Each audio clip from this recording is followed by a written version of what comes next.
ಈಗ ಸಿಂಹ ರಾಶಿ ನಮ್ಮ 12 ರಾಶಿಗಳಲ್ಲಿ 5ನೇ ಮನೆ. ತುಂಬ ಸ್ಟೇಟಸ್ ಪವರ್ ಕೊಡುವಂಥ ರಾಶಿ.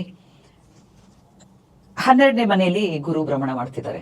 12ನೇ ಮನೆ ಅಂದ ತಕ್ಷಣನೇ ಗೊತ್ತು ಎಲ್ಲರಿಗೂ, ಈ ಅಸ್ಟ್ರಾಲಜಿನ ಫಾಲೋ ಮಾಡೋರ್ಗೆ ಖರ್ಚು ಖರ್ಚು ಖರ್ಚು. ಆದರೆ ಒಂದೇನು ಇಂಪಾರ್ಟೆಂಟ್ ಪಾಯಿಂಟ್ ಅಂದರೆ 12ನೇ ಮನೆಯಲ್ಲಿ ಗುರು ಇದ್ದರೆ ಶುಭ ಖರ್ಚು, ಶುಭ ಕೆಲಸಕ್ಕೆ ನೀವು ಖರ್ಚು ಮಾಡ್ತೀರ. ಮನೆ ಬೇಕಾಗಿರೋರಿಗೆ ಮನೆ ತಗೋತೀರಾ, ಸೈಟ್ ತಗೋತೀರಾ, ವಾಹನ ವೆಹಿಕಲ್ಸ್ ಚೇಂಜ್ ಮಾಡೋ ಟೈಮ್ ಇದು ನಿಮಗೆ. ಆಮೇಲೆ ರಿನೋವೇಷನ್ ಮಾಡೋರಿಗೆ, ಯಾವುದೋ ಒಂದು ಪ್ರಾಬ್ಲಮಲ್ಲಿ ಇದ್ದೀವಿ, ಅದಕ್ಕೆ ಮನೇನ ಒಂದು ಸ್ವಲ್ಪ ಆಲ್ಟ್ರೇಷನ್ ಮಾಡಬಹುದು. ತುಂಬಾ ಚೆನ್ನಾಗಿರುತ್ತೆ.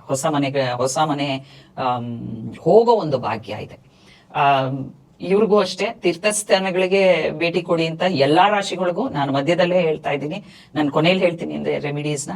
ದಯವಿಟ್ಟು ಈ ವರ್ಷ ಆದಷ್ಟು ತೀರ್ಥಸ್ಥಾನಗಳಿಗೆ, ತೀರ್ಥಕ್ಷೇತ್ರಗಳಿಗೆ ಭೇಟಿ ಕೊಡಿ. ನಿಮಗೆ ತುಂಬಾ ಒಳ್ಳೆ ರಿಸಲ್ಟ್ ಸಿಗುತ್ತೆ.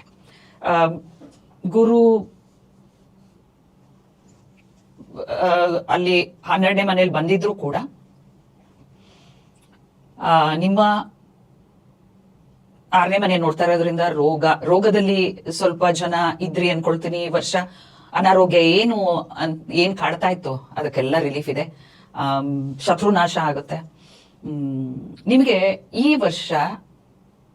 ನಾನು ವೃಷಭ ರಾಶಿಗೆ ಹೇಳದಂಗೆ ಸಿಂಹ ರಾಶಿಯವ್ರಿಗೂ ಒಳ್ಳೆ ಗುರು ಸಿಗ್ತಾರೆ. ದಯವಿಟ್ಟು ಆ ಗುರುನ ಫಾಲೋ ಮಾಡಿ, ಸಾಧನೆ ಮಾಡಿ, ಮಂತ್ರ ಸಾಧನೆ ಮಾಡಿ,